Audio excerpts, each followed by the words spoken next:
Smart fella. They were building an extra room. We was running out of room. They were going to build an extra room back to school. Y'all remember that? So he took the physics class out there and let them wire that room. You remember that, Mr. Hall? It saved the school money, and it taught us a great deal, and a whole lot better than sitting in class letting you lectures, you know. But I thought maybe some of you might, you remember working on that? Nobody took physics. You take all those script courses, weren't you? All those easy. Glenn Davis was. First time I saw Glenn Davis working, I didn't know him very well, and he had an ink pen. And I thought he's either the most conceited guy in the world or he's the most efficient. And I found out it was the latter. But I was one of those Confucius was talking about when he said, he that wear out eraser for a point make too many mistakes. I couldn't imagine a guy using an ink pen. As many times I had to erase them correctly. That's one of the first things I remember about Dr. Soppel.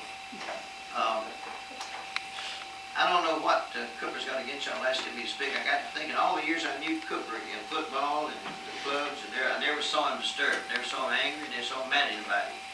But he might be one of those people that don't get mad, just gets even. Maybe he has something to do when they ask preachers to speak. Preachers are known to have been long-winded. There's a church up in East Kentucky, and there's one in Alabama. I forget where it is, though. It amuses me. They always put the clock where the preacher can sit and nobody else can. It's obvious who they got it up there for. It's always, at least the churches of Christ, it's always right to the back of the building. But up in Heath, I guess a lot of the people, they look at their watch and they shake it. Now they put batteries in it. All the things they used to do to try to get the preacher's attention. And if he doesn't take the hint, they begin to do like this, look back at the clock. And evidently the elders got tired of it. Now I went to preach and looked back, and right under that clock was a big sign that said, "Remember Lot's wife." I like that. One preacher said, I don't mind people shaking their watch and winding up and putting your batteries in it, but said, when they get up and tear a page off the calendar, that kind of hurts my feelings.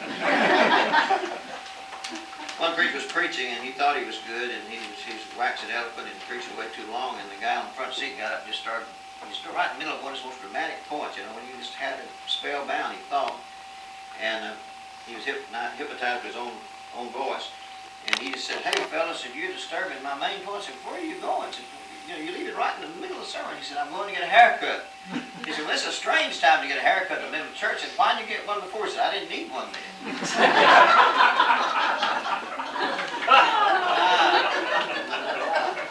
I hated to get a hair. I got a haircut last Tuesday, and I hated it. I waited too long. I didn't want William Whitlock like he's the only one that still had a lot of hair. I want you to know I got more than this. Talk a little bit about, any of you remember playing tennis with old wire rackets? Not been 2 years, but it was because, old James would roll me around. You know how fast he was, how big. He'd get somebody that couldn't play too good, and he'd get me in a wheelchair, and he'd roll me over and he'd hit the ball. He'd roll me back.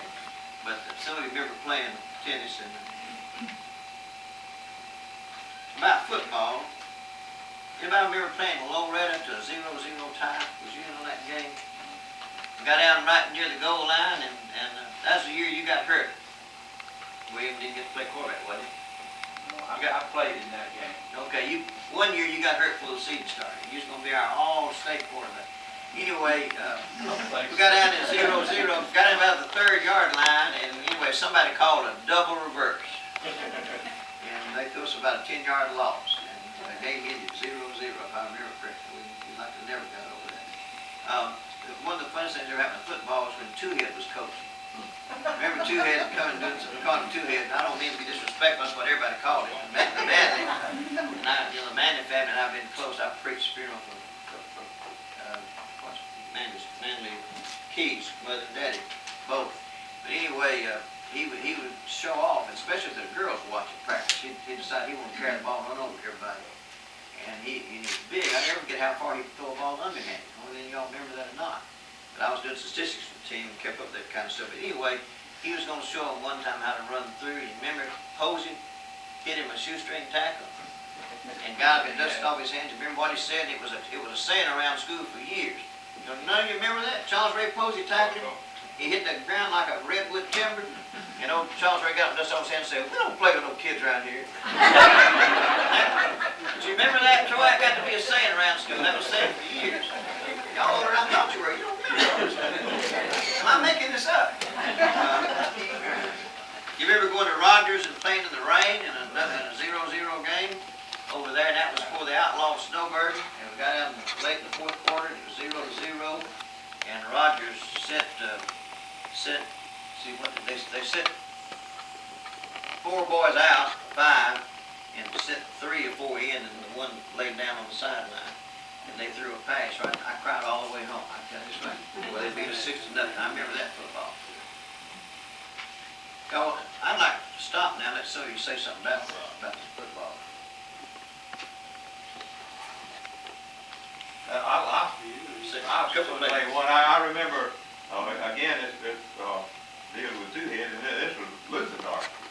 And two-head challenged us one day to see who would tackle. And nobody would stand up but old Luther. And when Luther got through with him, he hit it and put it all down his face. So, yeah, maybe CS, but I saw Luther the other day and revisited that with him, and he remembers that. Y'all remember holding practices in the summer, cotton holiday, and the Town Creek boys climbing up pecan trees, spying on our plays? Remember that? Yeah. A bunch of them called it. You remember, Ms. Davis? I remember something special about football. Tell it. First year we played Vina. Vina had one real football player. He was 6'3" or 4", weighed 240 pounds, and he carried the ball every time. And you know, our equipment was just terrible. My mother ordered me a helmet for the Sears Roebuck. It was soft on the side. And I'd come up the middle of the field and tackle that guy around his knees and just like to knock an ear off. And I was sitting out in the middle of the field, the birds singing, stars flashing, and they'd drag me off the sideline. But that's the kind of equipment we had back then. You remember, Ozzie, you remember the year we played Town Creek the first game? We always called it a practice game. They called it a rig anyway. And all of our boys had the flu, and they beat us, barely beat us, and we played them later in the season, beat them 35-0. You remember that season? Remember James Pride ran a touchdown off a short punt formation on the first play, I believe, after we got the ball. And Manny Key was the center for them. And Manny and I went, but anyway, he was kin of CT, and they really razzed him about that. And Jack is CT's younger brother played on the team. You know the football memories? I remember going to Russellville, I think it was, with the football team in that little short cheerleading skirt, and the ground was frozen and it was snowing that night and I almost froze to death. Oh, it was cold. But David, you remember Luther Minor was very highly touted that next year, and we went down to play that team at Vina, and their football field was in an old cornfield. What's wrong? Remember, and he stepped in a hole around his knee. Remember that? Then on tennis, on those steel rackets, you forgot to mention the fact that they had big holes in them. Sometimes you swing out and the ball just keeps going. I thought, when Mr. Juan came, I thought he was kind of a sissy until the first time he served me. Anybody? My grandson's going there this week. That's ironically, I was telling him about going up there. You remember what happened in the hotel where we stayed? It's a real sophisticated hotel. They made fun of us for being a redneck. Oh, they were being all kinds. There's a real sophisticated old gal down in the canteen. They didn't have anything but Cuban cigars off of the very best. And that went on a couple of days. Anyway, I don't know who did this. If you want to confess, go ahead. But we talked somebody, in fact, blue jeans. If you wore blue jeans, that's because you worked on the farm and you hadn't got enough money yet to buy school clothes. And that wasn't the dress like it is now. But somebody carried some old ragged blue jeans, and that was a disgrace to wear them. Now it's really the thing. But anyway, he got on some old blue jeans and barefooted and an old torn up shirt and went down and asked her for a plug of brown mule.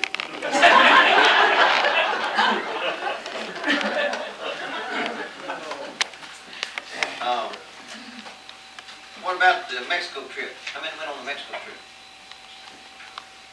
So, only times I remember violating my conscience. Romans 14:23 says don't do something if you think it's wrong. Even if God doesn't say it's wrong, don't do it, because if you violate your conscience in little things that don't matter, one day you'll violate things that do matter. That's a principle I didn't understand for a long time. Why does God care whether I think something's wrong or not, as long as he knows it's not. But as I got older, I know why now. Because if you violate your conscience in matters that don't matter to him, you'll violate them later on. But anyway, I knew better. I sold chances, and on that stove, and the good Lord punished me. I sold more than anybody, and whoever sold the most was going to get to take somebody with them. And I had my little sister all lined up for that. Well, a couple of students put theirs together and took a Mr. One ahead of me and told them it was one person's, and so I learned a lesson. So I didn't never sell. It was right after the war. Nobody had a stove. Boy, I mean, you talk to the ladies about electric stove, they go crazy. You couldn't get one for love of money, and somehow the school, because of its special pull, got one. And we'd set that thing over Main Street in Florence, and you could sell dollar tickets just as fast as you could ride them out. Went down to Reynolds and the shift changed. And I don't know how much money we made, but we chartered that big old Greyhound bus and went to Mexico City. I can tell you that, we ended up all total with the people who bought in, we went there for $3,500 over our treasure. Okay. But through the grace of Mr. One and Ms. One, with some wise investment of money, that's what we had, $3,500. Well, y'all remember stopping and eating, and then about 5 miles down the road, if you looked rearview mirror, all you saw was heads hanging out the window regurgitating. We got hold of some Mexican bacteria that we're not used to. You remember the floating gardens, and you remember bayous being so hot, some of us boys went in the shower with pajamas on, and would take a shower, and by the time we get back to the bed, it'd be dry, and you had the bayous right up on the mountain. You remember Monterey and the Saddle Mountain in Mexico City, and we saw a different side of Mexico. You see the Mexican border. I'd hate for people to judge us by the slums in New York. Sometimes we judge Mexicans by, Laredo and those places. But we've met some really fine people while we're down there. I remember some teenagers that met with us. One of them gave me a very expensive ring. But just, it was a great trip. I appreciate the wine because of that. What about the trip to Nashville to see the student prince? You remember going to see that? My daughter teases me all the time, tries to be to come to Huntsville, all these things. Said, Daddy, you need more culture. And I said, but I saw the student prince. That's become an idiom in my family now. She says that, Daddy saw the student prince. Well, I appreciate the ones that they make me appreciate music that I don't particularly like, but I learned to appreciate the effort and the ingenious study that goes into that kind of thing. And we were back one time also, saw two guys that played the piano. Duets on the piano, I remember that. So I appreciate the ones because of that.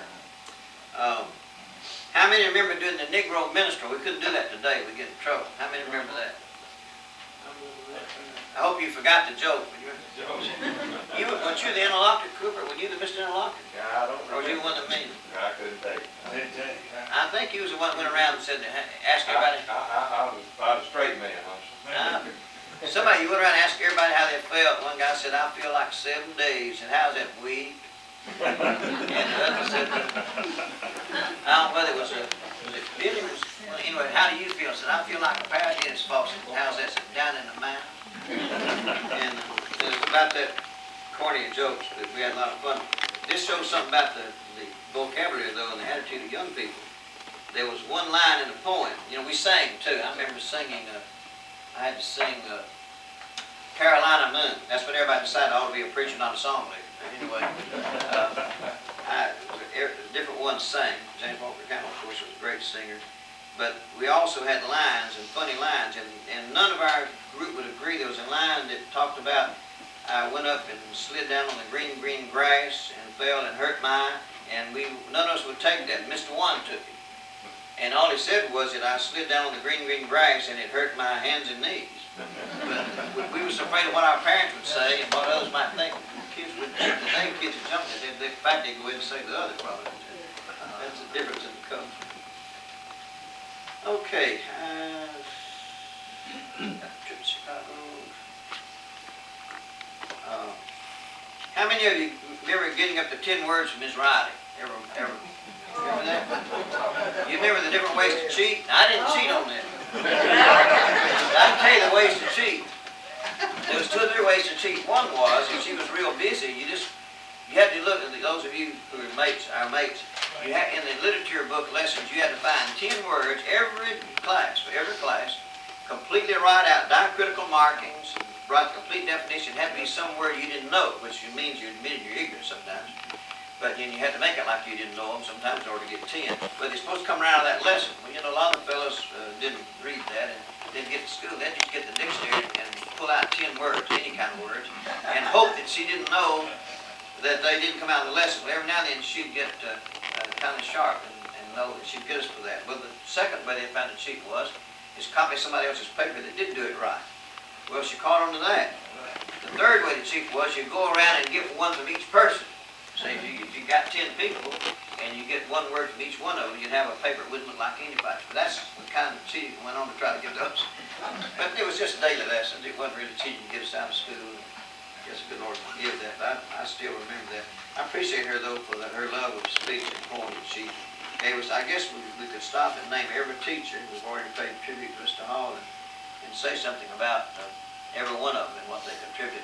Like I said in my prayer, I'm thankful that we got to study under teachers that loved us and didn't teach just for a job. My son just taught for 16 years in public schools, and he just burned out because the administration wouldn't let him discipline.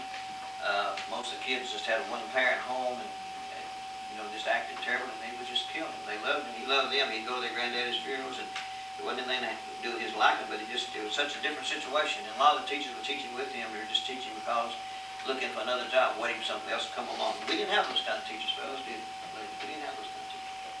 They taught because they loved us. Let me close by telling about Miss Berry and my final comments with her and something to bring back. I was going to talk about society tonight and some other things, but I need to quit. I went to see Miss Berry several times and talked to her quite often. She brought Mother to my college graduation out in Searcy. Was very, very supportive. But the last time Myra and I went to see her, Miss Talaferro, her sister, came to the door and said, "Well, David, she won't know you. She won't know y'all. She won't even know you're here. She can't talk, but come on in. Even though you can pay your last respects and all." And I went in. I've had this experience a lot of times as a preacher. There's certain things, there's certain ways